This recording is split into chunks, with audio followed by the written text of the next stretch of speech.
So,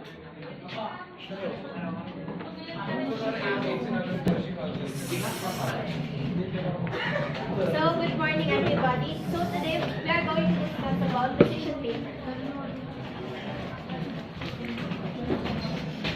So first, the objectives.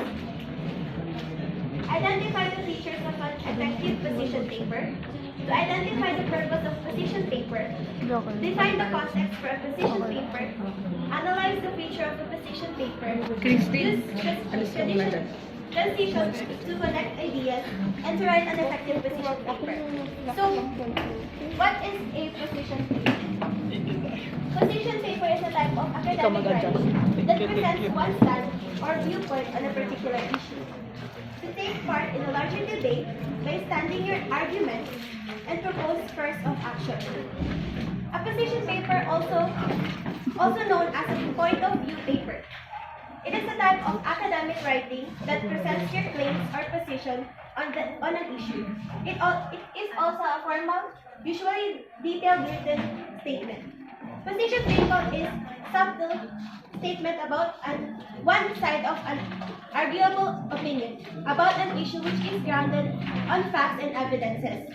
By the facts and evidences, it means that you need to make sure that your arguments are based on reliable resources or evidences, which could be statistical data, experts' idea, and unarguable facts, events, or dates. The main objective of writing a position paper is to take part of a larger debate by stating your arguments and propose course of action. It means that there are already an existing problem where you are going to say your opinion, or you are trying to debate your own argument about that problem, and you are going to provide an action or a solution about it. So next, the parts of a position paper. First is the introduction. Uses a lead that grabs the attention of readers, defines the issue and provides thorough background, provides a general statement. In this part is where you introduce or provide an overview of the issue. Presents your statement of facts or your claim. Second is the body. States your main arguments and provides sufficient evidence. Provides counter-arguments against possible weaknesses of your arguments. The body of the position paper consists of two parts. First is the presenting of the counter-arguments or counter-claims of the issue, if they are already established. If there are no counter-claims that are established, you have to preempt counterclaims and present or discuss them. Second is the diplomatic presentation.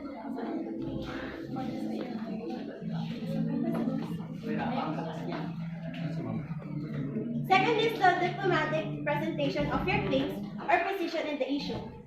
For a simple position paper, at least 3 arguments in general statement should be given.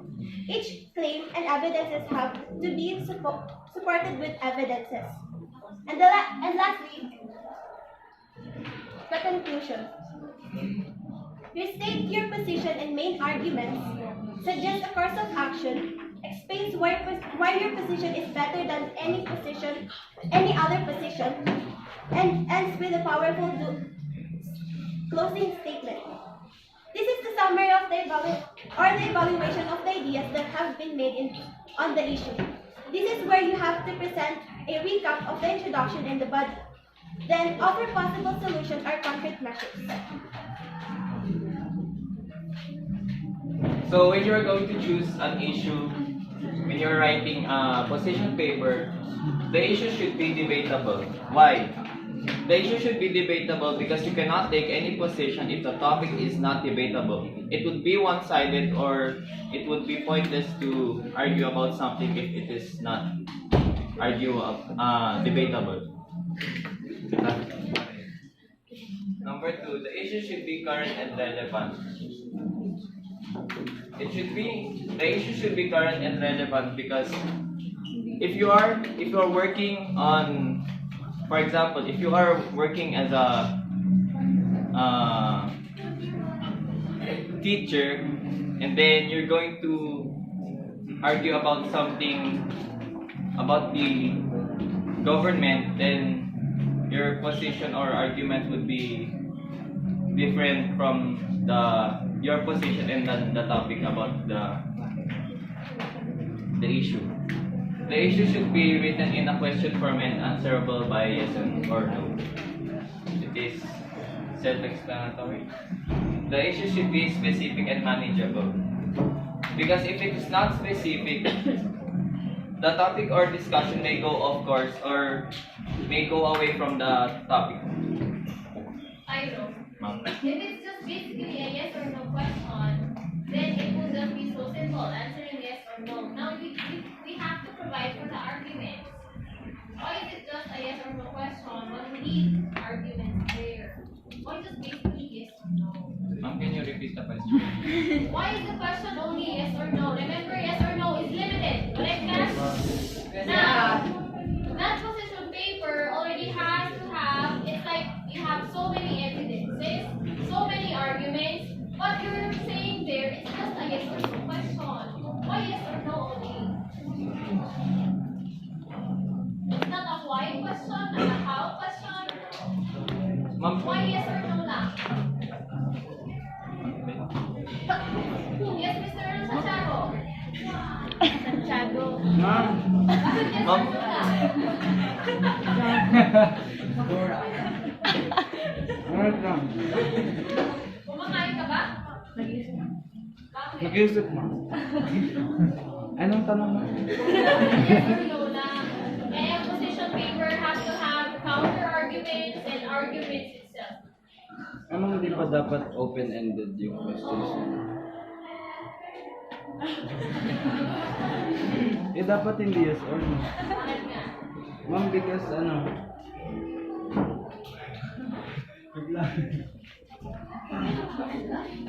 Mr.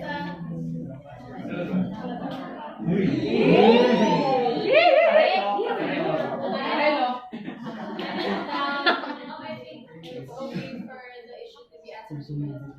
For example, the issue would be, should homework be abolished? It's answered by yes or no. Now, in the position paper, you're going to defend why it should be abolished or why is it not used. Basically, because you have to make a stand. It's either a yes or it's either a no. Now, if your answer is a yes, you have to provide evidence and your case, of course. If it's a no, you also have to provide evidence and your case, correct? Pag open-ended, anong problema? Anong problema kapag why ang question or open-ended questions? Ma'am, because some people may not understand why it is going to be a why question or what. Because some people who are going to debate about something may not have experience on a given issue. What else? Solismo. De Guzman, what else? Ano yun? Ano? Ha? Why is it not good to use open-ended questions when it comes to position paper?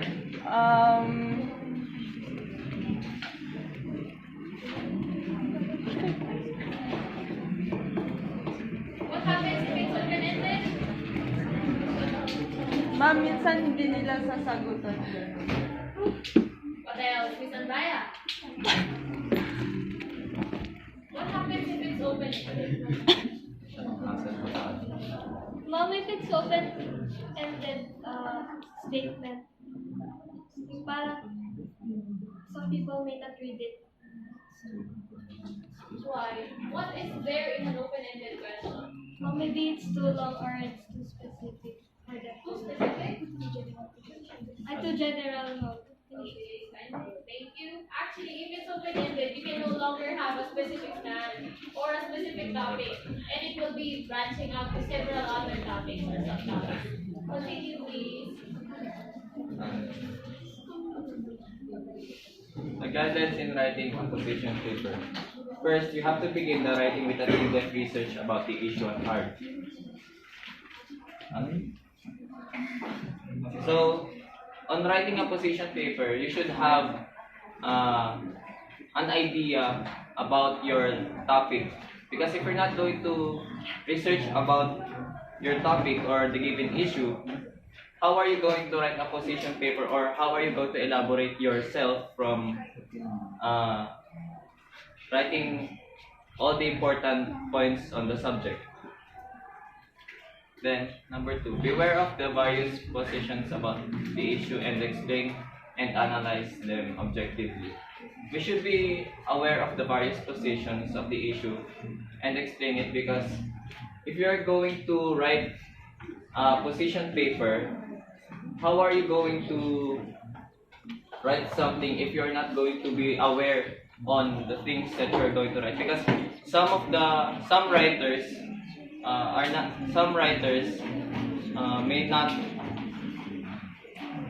may have limited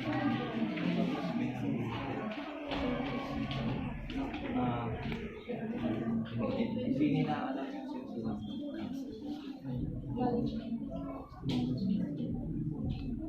Hindi iba. Ano English no?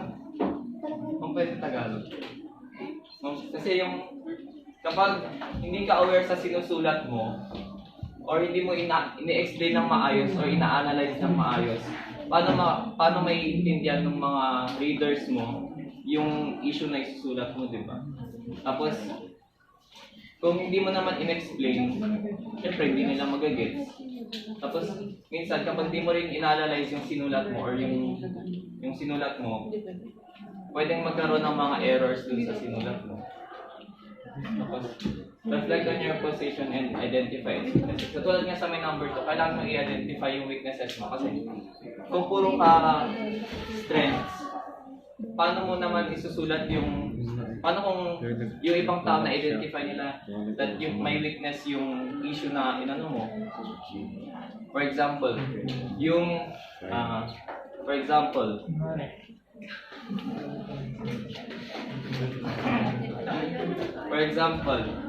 si Jerl, nagsulat siya ng about sa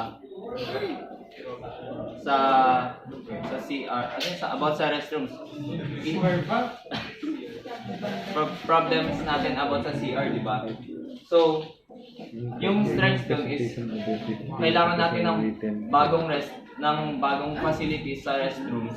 Pero, ano kaya naging cause kung bakit nasira or naging mabaho yung CRs natin? Di ba kasi dahil din naman sa atin? Dahil naman sa hindi tayo nagpa-flush or nasira natin, we're bagging the doors and not locking the doors properly. So, number 4, establish your credibility by citing reliable sources. So, if you're going to conduct an in-depth research, you have to cite reliable sources. One of the unreliable sources may be Wikipedia and stuff like that, because Wikipedia can be edited and present a unique way of approaching the issue. So, if you're going to present a unique way in presenting the issue, so dapat different catchy siya, hindi siya yung katulad ng paulit-ulit na nababasa mo sa internet na paulit-ulit na lang. So, dapat ikakatch yung mga readers natin, dapat makuha natin yung attention nila na para maintindihan nila yung point of view natin or gusto nating sabihin. Tapos limit your position paper to 2 pages. Then number 7, analyze your target readers and align your arguments with their beliefs, needs, interests, and motivations. So, if your target readers are for example, are students, then yung beliefs nila is different from your beliefs kasi marami. There are a variety of people with different ethnic groups here. So, yung isa yung beliefs niya is, one, Iglesia ni Cristo, they do not eat dinuguan. Mainly because for them it is dirty or because it's blood. Then, if you're going to write an issue paper about that, why we should eat dinuguan? Siyempre, some may disagree because for the English and Cristo it is dirty. So, yeah, we have to analyze the statuses of our readers. Number 8, summarize the other side's counter arguments and refute them with evidence. So, we have to summarize the counter arguments of other people because some arguments may take too long or it will take up 3 pages, which we should limit it to 2 pages. And then number 9, define unfamiliar terms at first mentioned. So because in writing a position paper, you may be tempted in writing it in difficult words or unfamiliar words. So we have to, if you're going to write a difficult word, just like supercalifragilisticexpialidocious, we have to say, or we have to write what its terms are or its meaning, so that other people may be able to understand what the word means. Then use an active voice as much as possible. So what it means is that if you're going to write using an active voice, it should be upbeat or should be strong and loud that will catch the reader's attention. Then number 11, arrange your evidence logically using an inductive or deductive approach. So if you're going to write logically using inductive what inductive approach means is that you should write it in general to specific, or deductive, which means specific to general approach. Okay. Then number 12, check your paper for fallacies and revise accordingly. So we discussed before about fallacies, which is false arguments or such. Because if you're going to write, they found out that there are fallacies on your paper, it may harm your paper or it may counter argue, it may backfire. Then number 13, use ethical, logical, and emotional appeals. So we should use ethical, logical, and emotional appeals because if we use our emotions too much, it may catch us.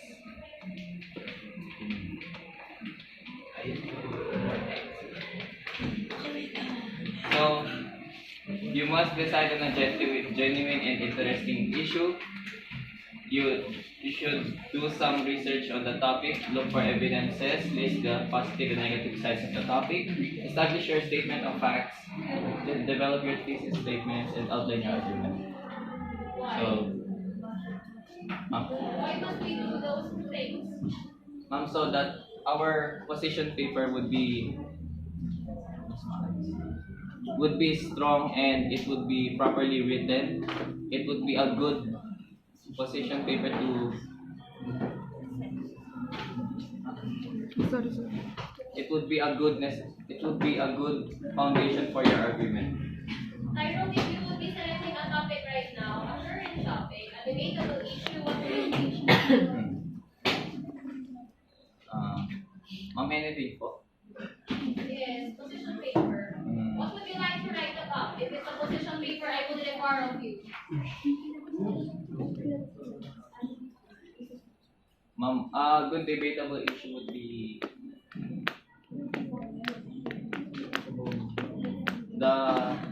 yung dismissal and then the early classes. Dismissal and early classes? Yes, ma'am. Of whom? Of us in SLU LHS. In SLU LHS, do we have evidences for that? Yes, ma'am. Do we have positive and negative sides of it? Yes, ma'am. Do we also have facts about it? Yes. Is it an interesting issue? Yes. Is it a genuine issue? Yes, ma'am. Thank you, Wayne. That's the position paper.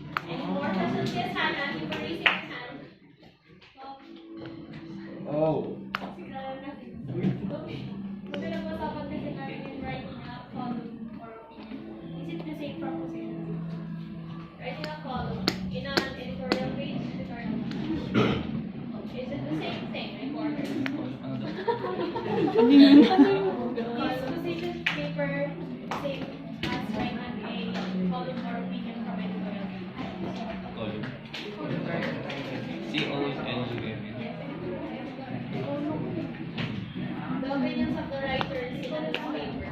Oh. It is similar. Similar to it. Similar. Yes, ma'am. How so? Because if you are going to write a position paper, it provides the point of view of the writer. Similar or same? Same. Ay, similar. Similar because iba yung pagkakasulat mo nilang dalawa Okay, they're similar in some points. How are they different? in the format. Format itself. Remember, it's an academic paper. You have to follow a proper format. Standard English. What else? When it comes to the arguments. Ma'am, sabi niyo. Ma'am, it is not too debatable. Okay, not too debatable. When it comes to the sources. Yung sources po is pwede pong i-cite sa position paper tapos sa yung sinabi po ni Hannah editorial po siya so hindi po. That's the difference. It's more of academic on this part. More opinions, more on the bias, mas biased pa ang opinions. Any more questions? Class 19, ano difference ng position paper at those opinions na newspaper? So how to write a position paper? Writing a position paper may appear to be a daunting task, especially for the delegate. But with enough research, you will find that writing a position paper will be easy. So we have a video that we will.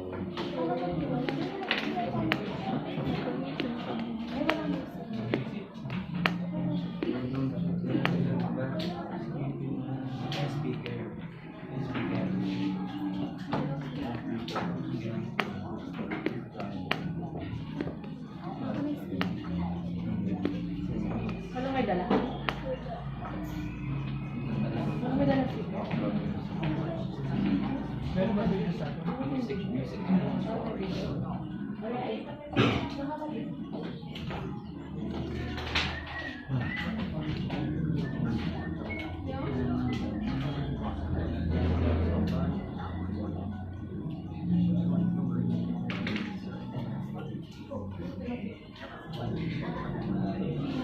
So that's the example of how to write a position paper.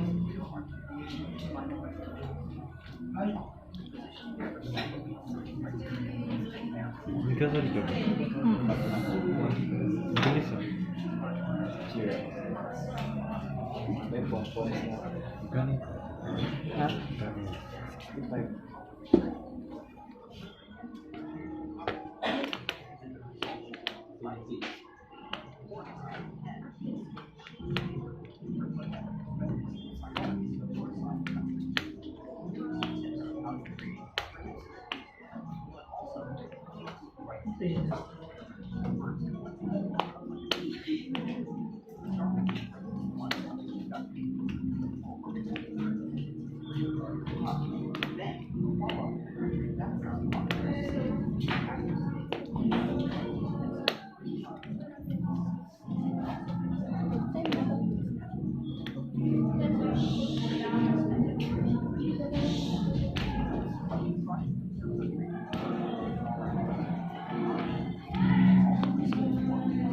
What's the time? What's the good one? Ma'am, 25 minutes. Here are some paper tips. Keep it simple. Make it official. Get organized. Find your sources. Read and reread. Speech to speech. Let the bullets fly.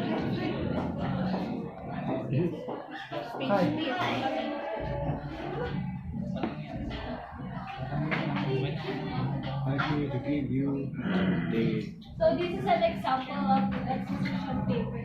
For the introduction, you have to clearly identify the issue and state the author's position. And it should catch the reader's attention.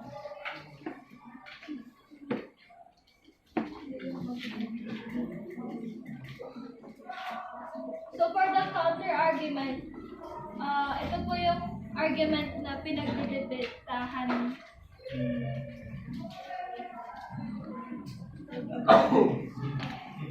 And your position paper also has supporting arguments for your topic.